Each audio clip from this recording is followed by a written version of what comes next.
នេះបាទថ្ងៃនេះយើងជួបគ្នានៅវីដេអូថ្មីហើយវីដេអូនេះយើងនិយាយអំពីការបង្កើត layout plan បាទអញ្ចឹងជំហានដំបូងខ្ញុំត្រូវបង្កើត layout plan គ្រឹះនេះមុនអញ្ចឹងណាតែអ្នកនរគ្នាចាំបង្កើតណាមុនក៏បានដែរតែវិជាទូទៅយើងបង្កើតគ្រឹះមុនអញ្ចឹងណាអញ្ចឹងយើងចូលទៅ sub level នេះប្លង់ sub level អូខេប៉ុន្តែប្លង់ដើមនេះយើងអត់មកប៉ះពាល់របស់គេទេយើងទៅយើងយកប្លង់ទៅធ្វើអីផ្សេងទៀតក៏ថាយើង copy វាមកបាទឥឡូវខ្ញុំ copy យកនេះ duplicate view តបមកយកពាក្យ duplicate អូខេអ្នកនរគ្នាឃើញនេះនេះថាវា copy មួយអញ្ចឹងអានេះវានៅដដែល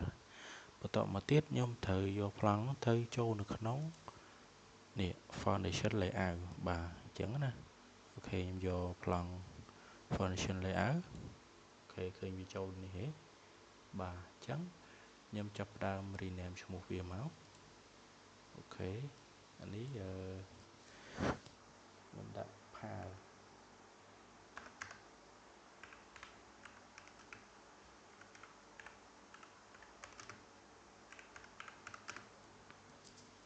បាទអ្នកទាំងអស់គ្នាឥឡូវខ្ញុំដាក់ផាល layout plan បន្ទាប់មកខ្ញុំហាយពួកនេះចោលនេះខ្ញុំយកថាគ្រឹះទេនេះអូ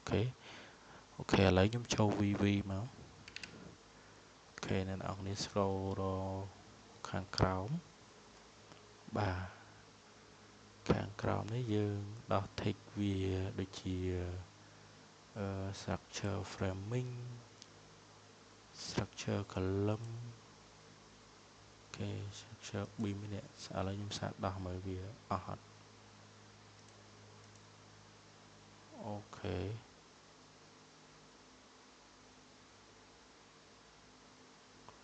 ឥឡូវខ្ញុំសាកហាយនេះមើលវាឃើញទេអូខេអ្នកនរគ្នាឥឡូវខ្ញុំហាយជើងតាំងនេះមក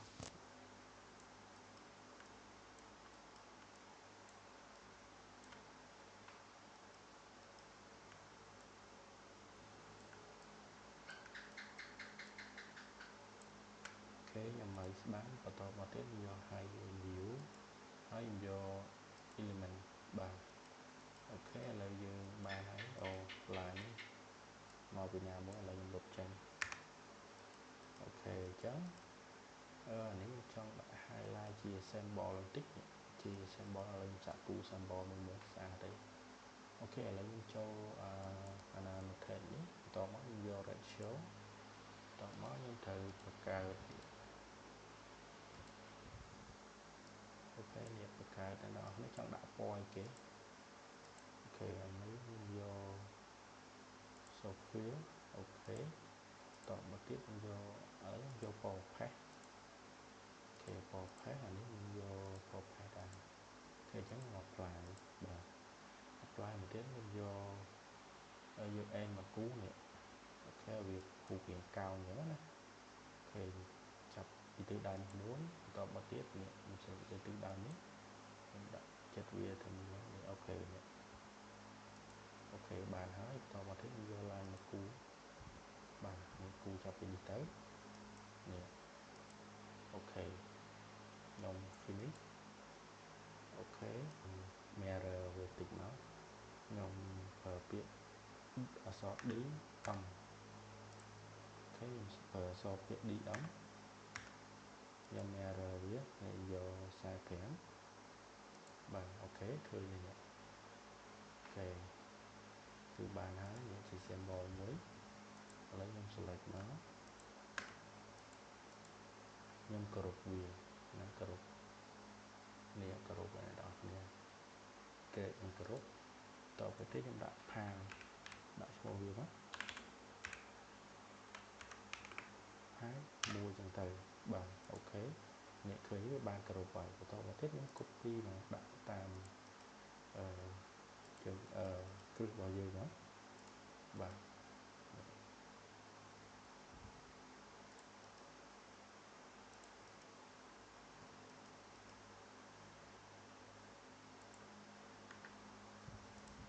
អូខេឥឡូវខ្ញុំ select វា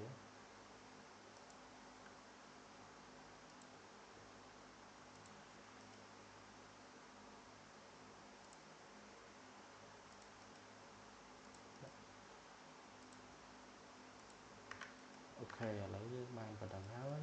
បាទឃើញគឺវាចេញ symbol មួយស្អាតឲ្យយើងបាទឥឡូវយើងចាប់ dimension ឲ្យវាតិចទៅ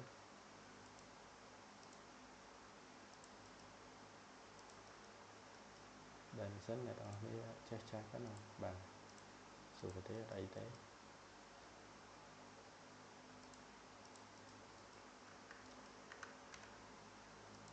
អ្នកនរគ្នាគាត់ទៅវាយ DI មកវាឲ្យចាប់ dimension ហ្នឹងបាទបានប៉ុណ្ណឹងអូខេអ្នកទាំងអស់គ្នាឥឡូវយើងបានប៉ុណ្ណឹងហើយបន្តមកទៀតយើងយកប្លង់ទៅដាក់ក្នុងកន្ទុះរបស់យើងណាអូខេអ្នកទាំងអស់គ្នាមកឃើញកន្លែង sheet on នេះតោះមកយើងយកសញ្ញាបុកមកឃើញតែកន្ទុះដែលយើងបានធ្វើការពីវីដេអូមុនណាវានៅក្នុងហ្នឹងណាបាទនេះឃើញទេដែលខ្ញុំបានប្រាប់ពីការពីវីដេអូមុនណាបាទឥឡូវខ្ញុំលុបនេះចោលអូខេអ្នកនរគ្នាឥឡូវយើងចូលកន្លែងនេះមកដើម្បី rename ឈ្មោះយើងចង់ដាក់ឈ្មោះគេបាទនេះខ្ញុំដាក់ st1 បាទ st ដាក់ st01 ចុះបាទហើយនេះឈ្មោះវាខ្ញុំឲ្យ file layout plan បាទ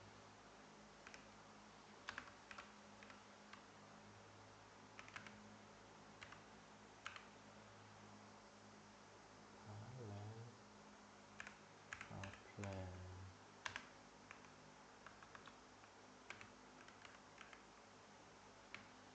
អូខេបាទឃើញចូលតមកទៀតខ្ញុំទាញប្លង់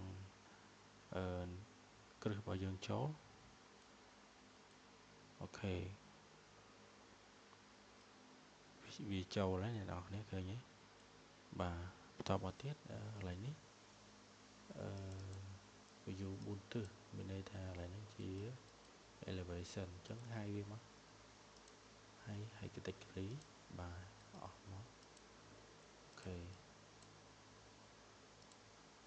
ហើយឃើញកន្លែងឃើញ boundary អប៉ាឃើញ boundary ហើយតមកទៀតខ្ញុំ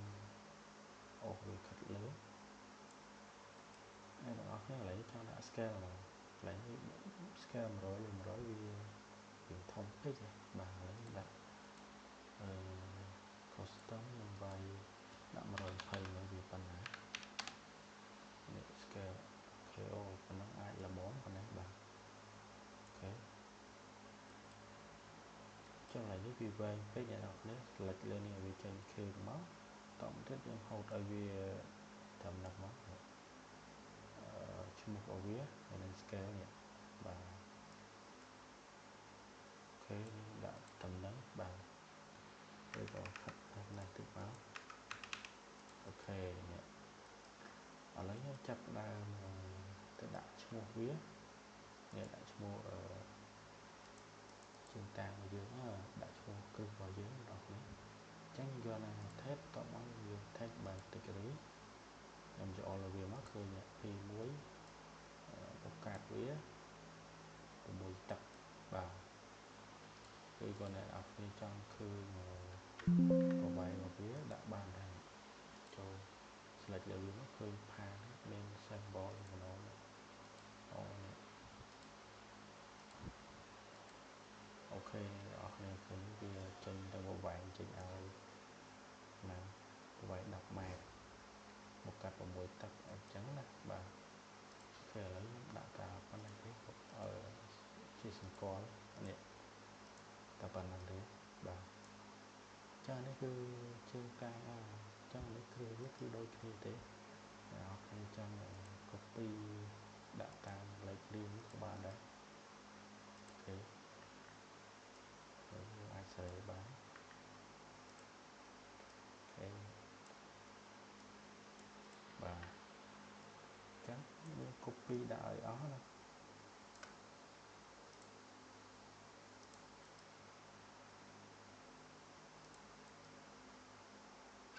ដោយសារវាដូចគ្នាចឹងយើង copy ហ្នឹងទៅ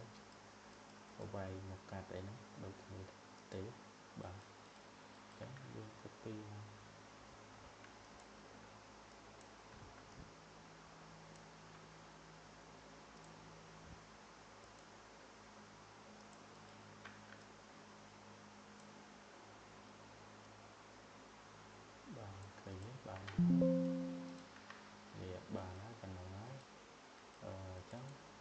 ទៀតខ្ញុំទៅយកប្លង់ 3D មកម្ដងនេះ 3D នេះ 3D គ្រឹះណាបាទចឹងកន្លែងនេះខ្ញុំ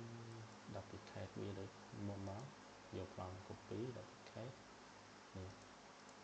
ធ្វើចេញប្លង់មួយទៀតទេចឹងកន្លែងនេះខ្ញុំ rename វាដាក់ឈ្មោះថា 3D File Layout Plan ហ្នឹងទៅបាទ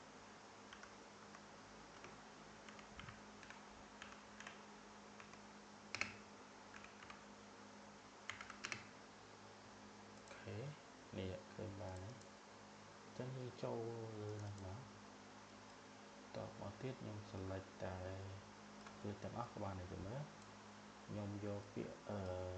អក្សរ BX មកហ្នឹងដូចអូខេយក BX តមកដល់គេឃើញបុកមួយអញ្ចឹងតម្លាក់វាចំមកក្រោមមកអូខេយកចង់យកតម្លាក់ត្រឹមនេះណាអូខេឬក៏ក្រោមនឹងតិចប៉ុណ្ណេះស្អាតហើយអូខេហើយ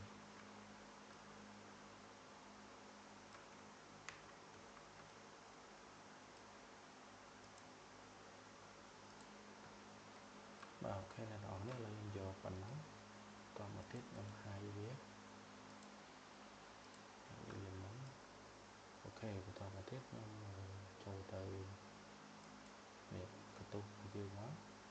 ចឹងខ្ញុំអោសវាចូល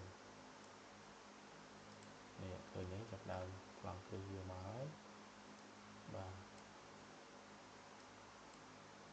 ចឹងអ្នកនរគ្នាចង់ដាក់ scale ប៉ុណ្ណាឬក៏ដាក់1 លើ 100 scale វាអូខេចឹងបានប៉ុណ្ណឹង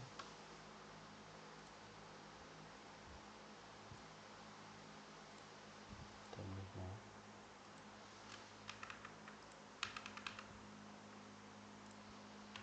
អូខេអ្នកទាំងអស់គ្នាឥឡូវខ្ញុំបានប៉ុណ្ណឹងហើយ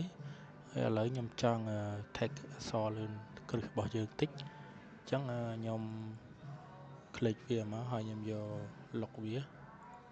នេះ lock ហើយយើងយក save នេះ save lock view ហ្នឹងបានវាជាប់អញ្ចឹងណាបន្ទាប់មកបានយើងអាចទៅ text បានអូខេនេះ annotate by category នេះឃើញទេបាទអ្នកនរគ្នាចង់ដាក់មិនក៏បានដែរនេះបាទប៉ុណ្នេះមកអូខេនេះអូខេអញ្ចឹងអ្នកនរគ្នាដាក់ឈ្មោះអញ្ចឹងមកបាទអ្នកនរគ្នាឥឡូវខ្ញុំ take ឈ្មោះបានហើយបន្ទាប់មកទៀតខ្ញុំចង់ដាក់ដូចជាស្មោលអញ្ចឹងយើងចូលកន្លែងនេះចូលកន្លែងនេះមកនេះចូលលេខនេះអ្នកនរគ្នាយើងយក graphic display option នេះខ្ញុំយក shadow តទៅខ្ញុំយក cast shadow នេះ